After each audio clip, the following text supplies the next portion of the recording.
Assalamualaikum warahmatullahi wabarakatuh. Perkenalkan, nama saya Mila, saya mahasiswi UNU Darut Thalibin Peniraman, Kalimantan Barat dengan nomor NIM D0119048 Kaprodi PGSD. Di sini saya ingin menjelaskan sebuah materi yang berjudul dengan konsep dasar pendekatan keterampilan proses.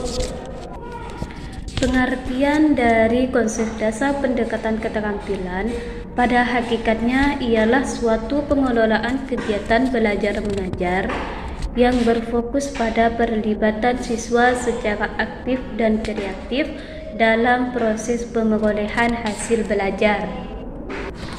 Pendekatan keterampilan proses ini dapat dipandang sebagai Pendekatan keterampilan proses ini dipandang sebagai pendekatan yang oleh banyak paling digunakan oleh pakar dengan sesuai pelaksanaan pembelajaran yang berada di dalam sekolah maupun rangka menghadapi pertumbuhan dan perkembangan ilmu pengetahuan dan teknologi yang semakin cepat dewasa ini. Adapun keunggulan pendekatan keterampilan proses di dalam proses pembelajaran diantaranya: 1. Siswa terlibat langsung dengan objek nyata sehingga dapat mempermudah pemahaman siswa terhadap materi pembelajaran. 2. Siswa menemukan sendiri konsep-konsep yang dipelajari. 3. Melatih siswa untuk berpikir lebih kreatif atau lebih kritis. 4. Melatih siswa untuk bertanya dan terlibat lebih aktif dalam pembelajaran. 6. Mendorong siswa untuk menemukan konsep-konsep baru. Dan yang terakhir, memberi kesempatan kepada siswa untuk belajar menggunakan metode ilmiah. Nah, dengan kita menggunakan keterampilan yang tadi,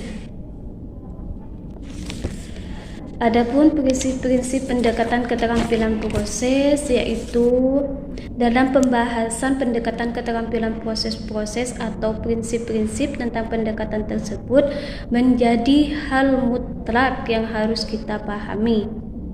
Nah, dalam tujuan ini juga mencapai sebuah prinsip yang harus kita pahami, yaitu salah satunya: 1. Kemampuan mengamati, yang kedua kemampuan menghitung, yang ketiga kemampuan mengukur, yang keempat kemampuan mengklasifikasikan, yang kelima kemampuan menemukan hubungan, yang keenam kemampuan membuat prediksi atau ramalan, yang ketujuh kemampuan melaksanakan penelitian, yang kedelapan kemampuan mengumpulkan dan menganalisis data, dan 9 kemampuan menginterpretasikan data, dan yang terakhir kemampuan mengkomunikasikan hasil. Nah, untuk memahami kemampuan-kemampuan yang tadi dapat kita lanjutkan dengan teman kita, yaitu dengan Saudara Karim. Assalamualaikum warahmatullahi ta'ala wabarakatuh. Perkenalkan, nama saya Karim, mahasiswa UNU dari Peniraman, NIM D0119060. Saya di sini ingin melanjutkan penjelasan dari teman saya yang bernama Saudari Mila. Baiklah, saya akan lanjut penjelasannya. Penjelasannya itu kemampuan mengamati. Jadi, mengamati itu merupakan salah satu kemampuan yang sangat penting dalam kehidupan sehari-hari. Karena dengan mengamati, kita bisa mengetahui tentang ilmu pengetahuan dan ilmu lainnya. Mengamati dengan melihat itu beda. Kalau mengamati itu, kita mengamati sesuatu itu langsung dicatat ataupun direkam ataupun bagaimana, itu mengamati. Kalau dilihat itu cuma dilihat, tidak bisa diamati gitu. Nah, terus yang nomor 2 itu kemampuan menghitung. Dalam kemampuan menghitung ini juga perlu, juga sangat penting dalam kehidupan sehari-hari. Karena di hari-hari kita, di kehidupan kita sehari-hari ini, itu juga butuh hitungan ataupun menghitung. Begitu. Contohnya menghitung bulan, menghitung tanggal, ataupun menghitung hari-hari lain gitu. Terus yang ketiga, kemampuan mengukur. Dalam kemampuan mengukur ini juga sangat luas ataupun juga sangat penting. Karena kalau kita tidak mengetahui ataupun tidak mempunyai kemampuan mengukur, kita itu tidak tahu yang mana untuk diukur luas tanah ataupun luas yang lainnya itu. Terus yang keempat, kemampuan mengklasifikasi. Kemampuan ini merupakan kemampuan yang mengelompokkan atau menggolongkan suatu yang berupa benda, fakta, informasi, dan gagasan. Itu kemampuan mengklasifikasi. Terus yang kelima, kemampuan menemukan hubungan. Kemampuan ini merupakan kemampuan penting yang perlu dikuasai oleh siswa yang termasuk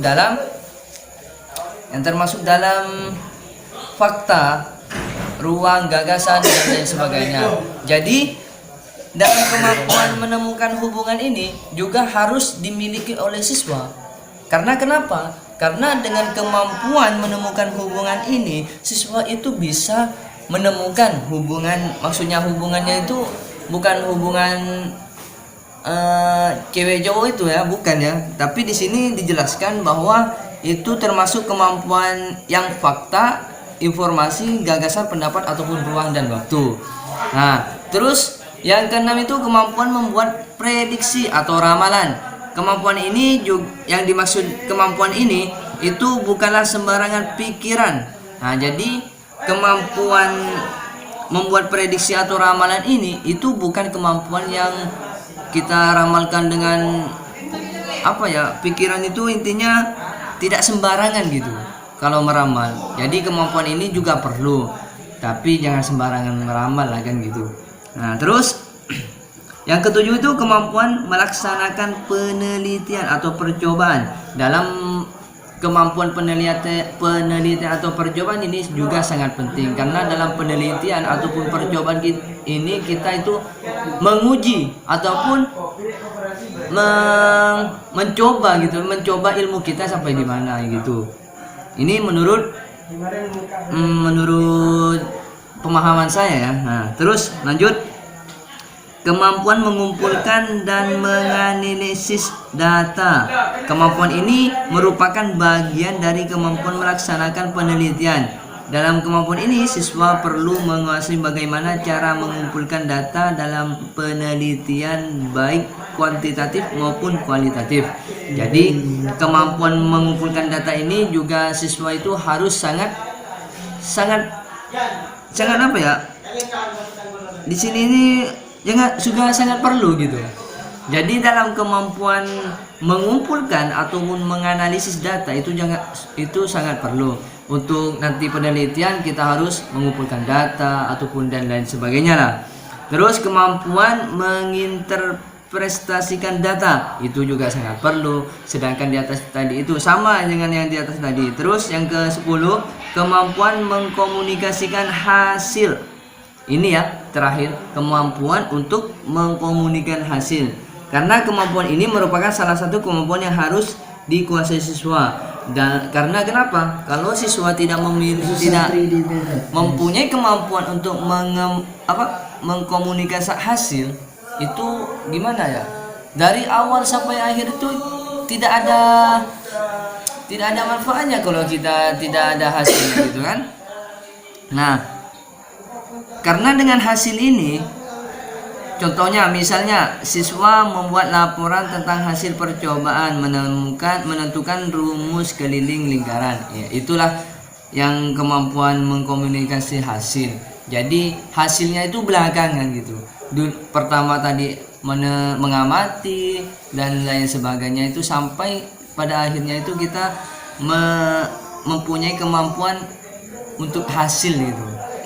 Mungkin cuma ini yang saya jelaskan, itu menurut pemahaman saya. Kalau ada kata-kata yang salah itu mungkin datangnya dari saya pribadi. Kalau kata-kata yang benar itu datangnya dari Allah. Wallahul muwaffiq ila aqwamit thoriq. Wassalamualaikum warahmatullahi wabarakatuh. Assalamualaikum warahmatullahi wabarakatuh.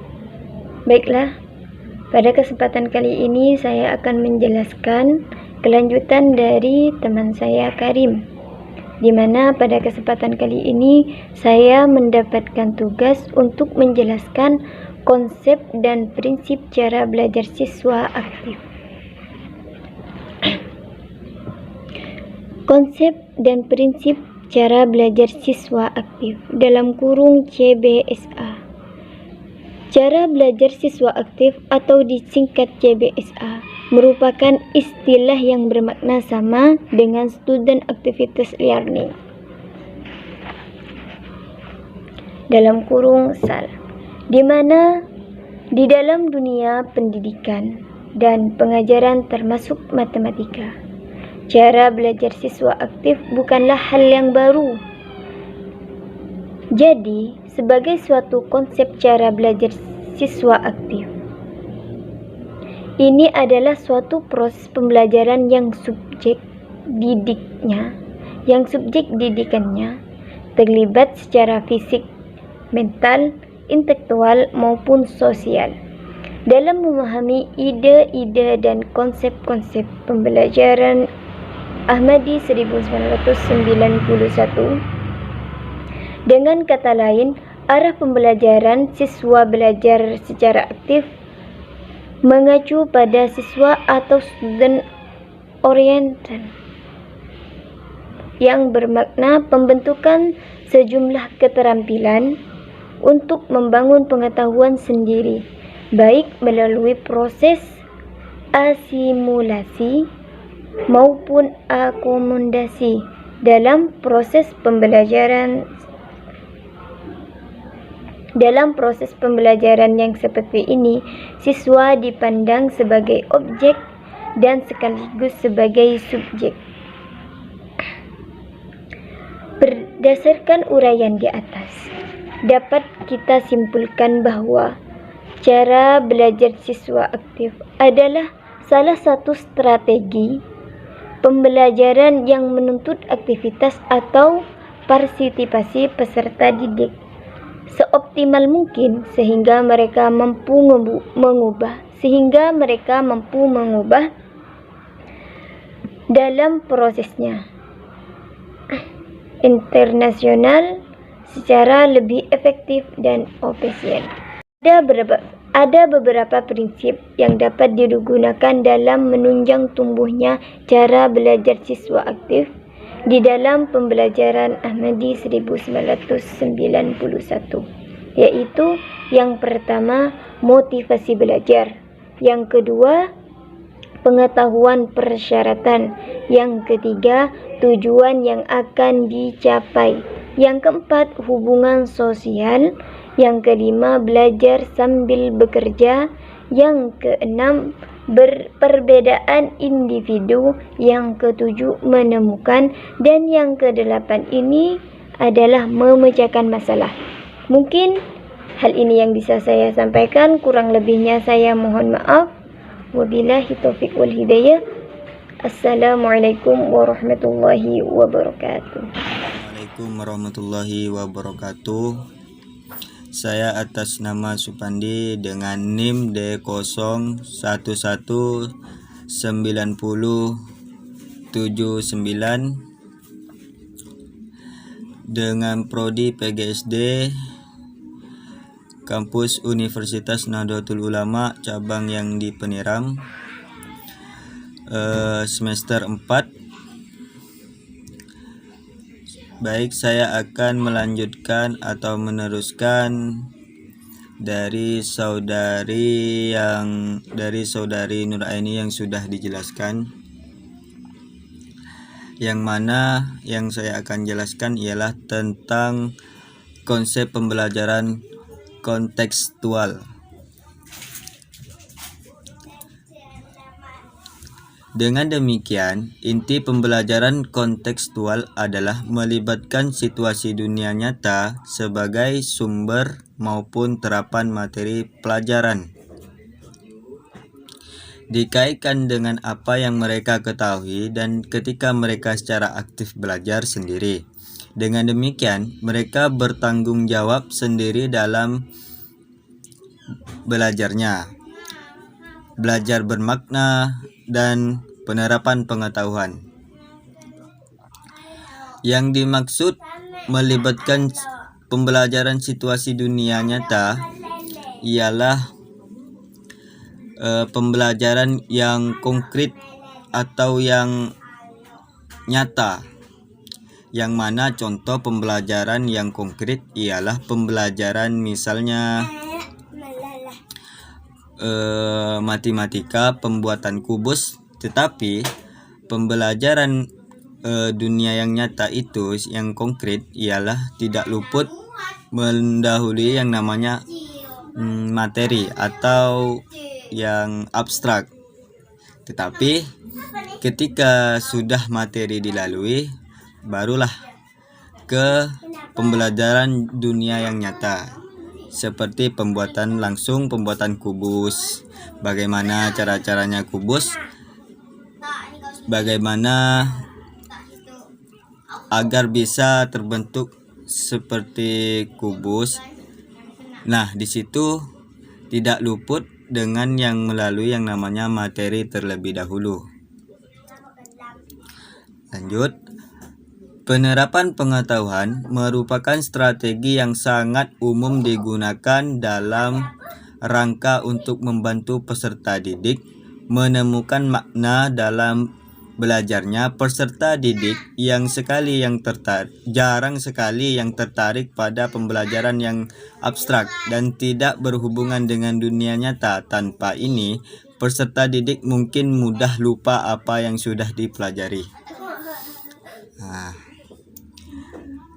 Kenapa seorang siswa atau siswi itu lebih suka terhadap pembelajaran yang konkret dibandingkan dengan yang abstrak? Karena pembelajaran yang konkret itu mudah untuk dicerna atau diingatan, itu mudah untuk diingat. Sedangkan pembelajaran yang konkret, yang abstrak, itu sulit untuk kita ingat-ingat kalau tidak sering-sering. Kalau kita tidak sering-sering baca atau dipelajari lagi, itu sulit untuk kita ingat. Tetapi kalau pembelajaran yang konkret seperti tadi, pembuatan kubus langsung, tetapi pembuatan kubus harus melalui yang namanya materi terlebih dahulu. Kenapa siswa lebih suka terhadap pembelajaran yang konkret dibandingkan dengan pembelajaran yang abstrak? Karena siswa itu lebih tertarik terhadap pembelajaran yang konkret dibandingkan yang abstrak. Dan pada intinya, seorang siswa itu lebih menyukai terhadap pembelajaran yang konkret dibandingkan dengan pembelajaran yang abstrak. Mungkin hanya itu yang bisa saya sampaikan sesuai pengetahuan. Kurang lebihnya, wassalamualaikum warahmatullahi wabarakatuh. Oke, baiklah, kali ini saya akan menjelaskan yakni mengenai subunit kedua tentang implementasi pendekatan keterampilan proses, yang mana ada dua prinsip penting yang terdapat dalam subunit 2 ini, yakni pengorganisasian kelas dan metode atau teknik yang akan digunakan dalam suatu pembelajaran. Oke, langsung saja. Yang pertama yakni mengenai pengorganisasian kelas. Oke, pada pengorganisasian kelas ini biasanya mengacu terhadap siswa yang diperintahkan oleh guru untuk mengatur kelasnya. Dan biasanya ini dalam pengorganisasian kelas itu biasanya siswa melakukan seperti contoh mengubah tempat duduk mereka. Biasanya mereka duduk dengan sejajar, mereka bisa mengubahnya dengan bentuk lingkaran atau sesuai dengan keinginan mereka sendiri untuk mengubah suasana ketika melakukan proses pembelajaran. Lalu, bagaimana sih agar suasana sekolah atau suasana pembelajaran di dalam kelas itu dapat berjalan secara efektif dan lancar?